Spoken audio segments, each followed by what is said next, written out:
Bonjour à tous, c'est Tweety, donc j'espère que vous allez bien, que vous avez la forme. Je vais vous faire cette vidéo effectivement au bon moment et vous êtes au bon endroit, je vous rassure, sur les indicateurs techniques, le RSI et les moyennes mobiles. Premièrement, j'aimerais mettre au clair un certain point avec vous sur les indicateurs techniques. Donc quels que soient les indicateurs techniques en fait.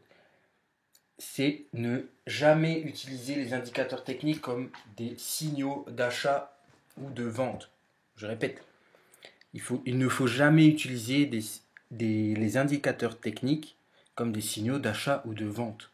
Jusqu'à présent, enfin à ma connaissance, je ne connais pas d'indicateur miracle qui va vous dire ah ben là faut prendre à l'achat ou faut prendre à la vente. Ça n'existe pas. Mais il faut en fait tout simplement les utiliser comme une aide à la prise de décision, une aide à confirmer en fait votre analyse technique et votre analyse fondamentale. C'est comme ça qu'on utilise les indicateurs et c'est pour ça qu'ils ont été inventés. Tous ceux qui vous diront le contraire, eh ben, c'est des charlatans. Voilà. Le deuxième point, c'est que si vous n'avez pas eu accès à mon ebook, donc si vous regardez la vidéo directement sur YouTube, donc je vous mettrai un lien dans la description pour vous inscrire à mon e-book. Pourquoi?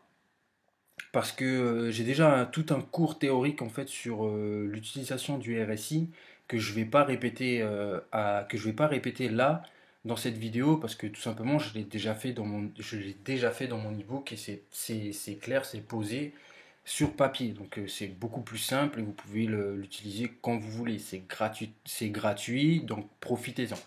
Voilà. Bon, en ce qui concerne le RSI, il est ici.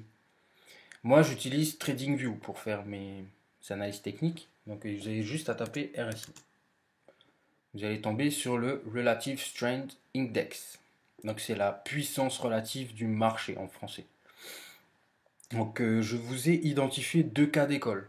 Donc, pour l'utilisation du RSI, il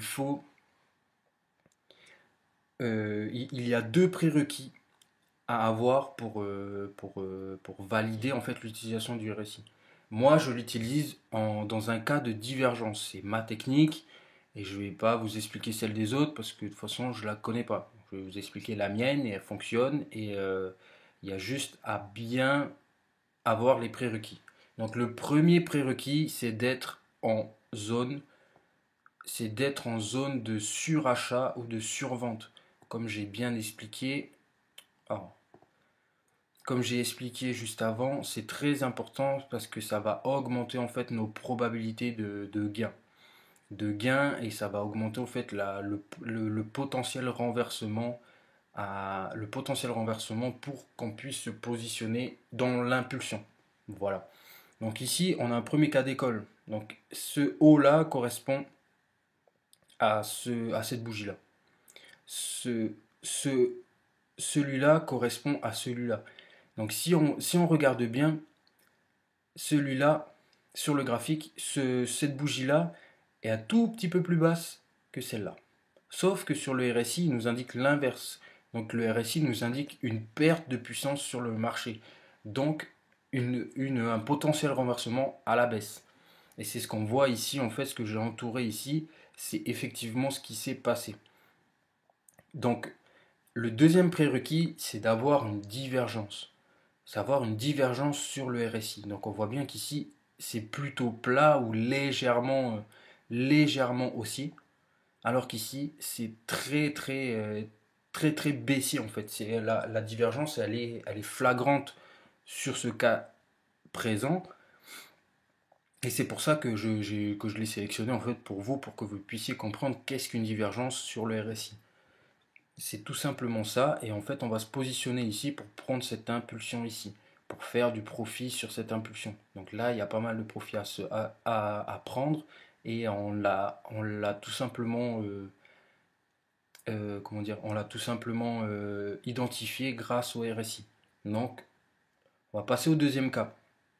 Le deuxième cas est un peu plus subtil, mais il est présent quand même. Donc premier prérequis à avoir, c'est être en zone de surachat ou de survente. Donc ici, on est en surachat, on voit bien qu'on est au-dessus de la zone 70.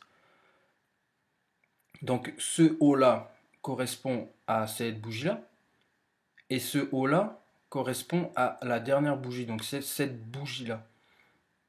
Donc effectivement, là, on a une belle tendance, on a une belle divergence, pardon. Donc ici, on est en une belle tendance haussière, alors qu'ici, on est en légère tendance haussière, limite, on est en plat, quoi. Et ça, c'est une divergence du RSI également. Est-ce que ça nous indique une perte de puissance du marché, que les acheteurs, en fait, sont sortis du trade et ont pris leurs bénéfices?